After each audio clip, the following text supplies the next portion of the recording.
All right, art fans, welcome back to another deep dive on Art Explored. Today we're going to be looking at a painting that I'm sure you've all heard of before, the Mona Lisa. Hmm. But, like, have you ever wondered what makes this painting, like, so much more famous than other paintings out there? Why is this one the one that everybody knows? Well, I mean, it's true. The Mona Lisa is kind of one of those artworks that's gone beyond just being a painting. It's this huge cultural phenomenon. It's instantly recognizable. It's Hmm. been endlessly debated and copied and reinterpreted. And it all started with, just this simple oil painting on a piece of wood that was done by the one and only Leonardo da Vinci back in the early 1500s. Early 1500s. Yeah. Okay, we're talking like Renaissance times, right? Like, Yeah. was he hanging out with Michelangelo and Donatello and all those guys? Like, were they all just like chilling and comparing their paint swatches? Well, not exactly a paint swatches and chill situation, but you're right about the time period. So the Italian Renaissance was this period of like intense cultural change. And you can almost think of it as like Europe hitting the refresh button after the Middle Ages. And suddenly there's this renewed interest in art and science and human potential. And then you have Leonardo da Vinci, who with his just endless curiosity and insane talent was like the poster child for this entire movement. So the Mona Lisa is like a product of its time. It's like a snapshot of what was going on in the Renaissance. But let's get back to the actual woman in the painting. Like, who was she? Was she like a real person, or was she just like Leonardo's imaginary muse? Well, the best guess, and it really is still kind of a guess, is that she was Lisa Gherardini, the wife of a wealthy silk merchant who was from Florence. And there are some historical documents that seem to point in that direction, but there's always been this little bit of mystery surrounding exactly who she was, which I think just kind of adds to the intrigue, you know? Oh, yeah, for sure. It's like a Renaissance era gossip column. Yeah. But you know what I think everybody really wants to know about is that smile. Like, is she happy? Is she amused? Is she plotting world domination? Like, what is the deal with that Mona Lisa smirk? I know that smile is like the million-dollar question, isn't it? And part of what makes it so alluring is Leonardo's use of a technique called sfumato.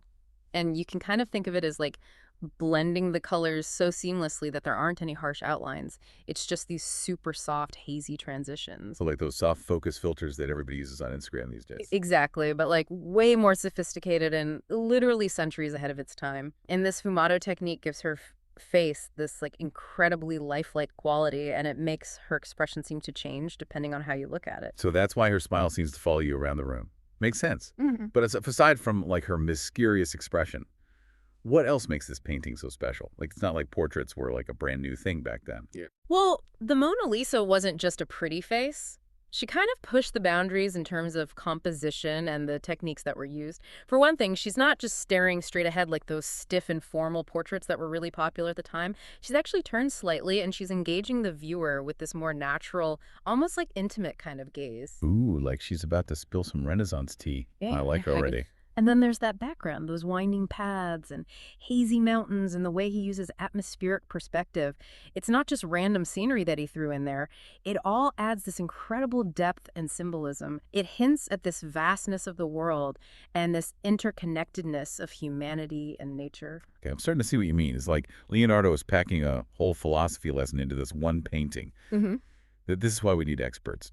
Now, before we go too far down the symbolism rabbit hole, let's bring it back to Leonardo himself. Yeah.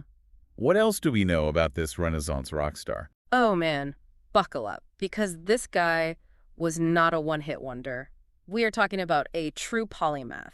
He was a painter, a sculptor, an architect, a scientist, an inventor. I mean, the list just goes on and on. He was constantly experimenting, dissecting bodies so he could understand anatomy, designing flying machines, sketching out inventions that wouldn't even be realized for hundreds of years. But he was designing helicopters in the 1500s? This guy was Yeah. like a real-life Tony Stark. Pretty much. He was way ahead of his time. And, while we might know him best for the Mona Lisa, his notebooks are filled with all these incredible sketches and ideas that really showcase his incredible mind and just the breadth of his genius. Wow, officially feeling inadequate. But all this talk about Leonardo's other work makes me wonder, was the Mona Lisa even that big of a deal back then? Like, did people in the 1500s freak out over it the way we do now? That's where things get interesting, because it seems like the Mona Lisa wasn't actually an instant sensation. It actually gained notoriety over time, and it was helped along by a little incident that happened in the 20th century that kind of turned the Mona Lisa into a household name and a global icon. Ooh, a cliffhanger. Okay, now you have to tell me what happened. Don't leave us hanging. Welcome back to Art Explored. So before the break, we were about to drop some truth on how the Mona Lisa went from like this respected artwork to a full-blown global superstar. Yeah, you were teasing us with this story about how her fame kind of exploded in the 20th century. So spill the tea. Was it a viral TikTok challenge? Did she like guest star in a silent film or something? Close, but no cigar. So picture this. It's Paris, 1911. The Mona Lisa is just hanging out in the Louvre, minding her own business, when suddenly, poof, she vanishes. Wait, someone stole the Mona Lisa, like walked out of the museum with it under their arm? How is that even possible? Yeah. It was a total heist for the ages. So there was this Italian handyman named Vincenzo Peruggia, and get this, he had actually worked at the Louvre. So he snuck in, snatched the painting right off the wall, hid it in his coat, and just strolled right out the front door. It took them like 24 hours to even realize she was missing. Okay, that is next level audacious. What was his plan, though? Like hold it for ransom, return it to Italy for pizza and praise? Well, Perugia believed that the Mona Lisa rightfully belonged in Italy. So he kept it hidden in his apartment for 2 years before he tried to sell it to an art dealer in Florence. But luckily, he got busted, the painting was recovered, and the Mona Lisa was back in the Louvre, more famous than ever. Wow, talk about a publicity stunt. Yeah, I bet the line to see her stretched all the way to the Eiffel Tower after that. you're not wrong. The theft created this total media frenzy. Suddenly, everyone was talking about this missing masterpiece. It was on the front page of newspapers around the world. And when she finally came back to the Louvre, it was like a homecoming parade. People flocked to see her, not just like art aficionados, but like everyone. So basically getting stolen was like the best thing that ever happened to her career. That's kind of ironic, right? It's the ultimate any publicity is good publicity story. But Right. I think beyond the drama of the whole heist, it tapped into something a little deeper. Like Mhm. the theft made people realize how much they actually valued this painting, how connected they felt to it. Yeah, it's like when you lose something that you kind of took for granted and then you suddenly realize how much it actually meant to you. Exactly. And this wasn't just like a French thing. People all over the world were invested in her fate. It became really clear that this wasn't just some Italian Renaissance painting.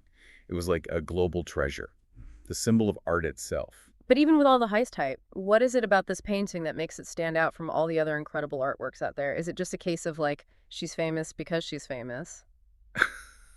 That's a really good question. And I think the answer is kind of multifaceted. I Mm. mean, on the one hand, there's the sheer technical brilliance that we've been talking about, the sfumato, the composition, the subtle realism. Hmm. It's a masterpiece of Renaissance painting, for sure. But it's got to be more than just technical skill, right? Right. There's this certain mystique, this enigma that just surrounds the entire painting. That ambiguous smile, her direct gaze, the hazy background that seems to hold all these secrets. It just invites speculation and interpretation. It makes you want to lean in and try to figure her out. It's like she's challenging us to a staring contest across the centuries. And speaking of staring, let's talk about those eyes.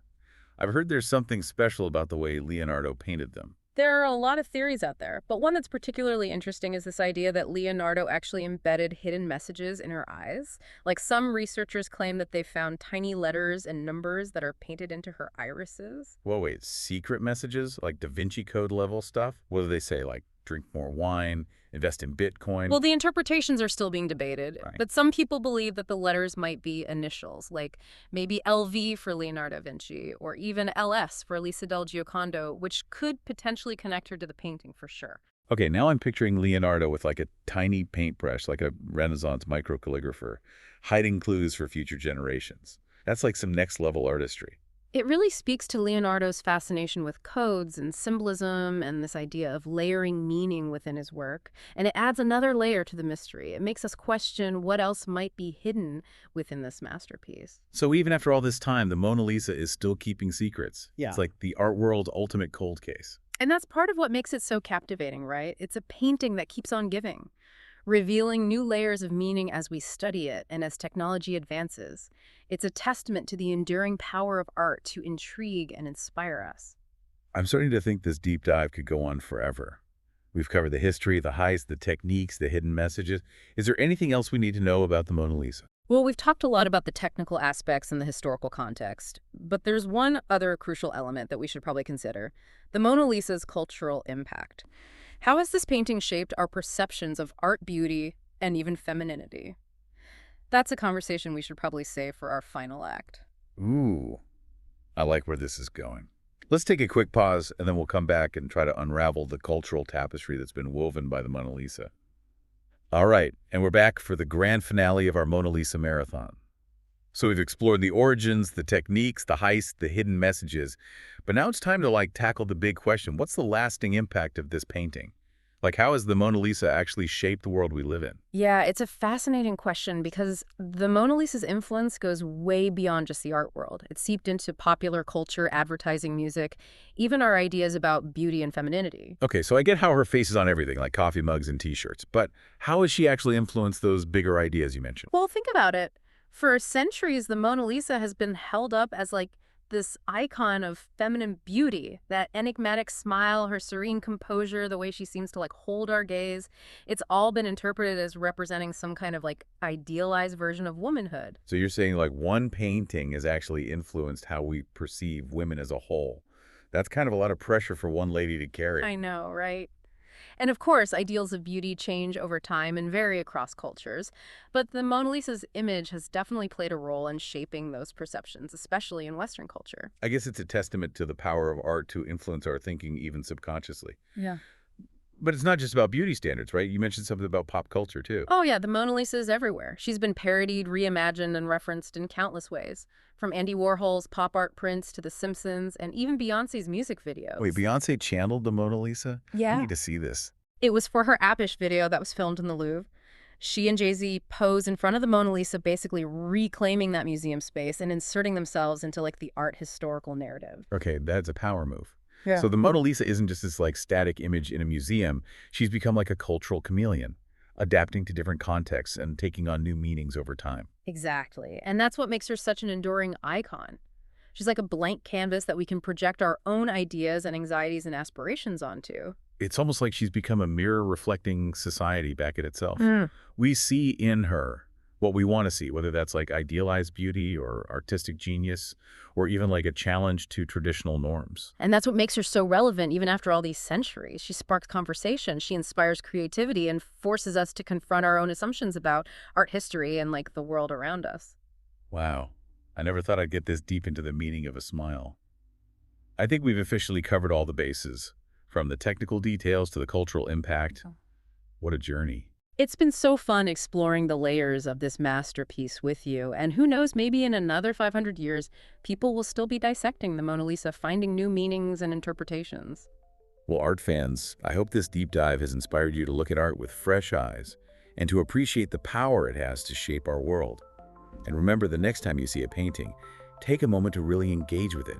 Ask questions and let your imagination run wild. Because as the Mona Lisa proves, a single work of art can spark endless conversations and leave a lasting legacy on generations to come. Thanks for joining us on this artistic adventure. Until next time, keep exploring.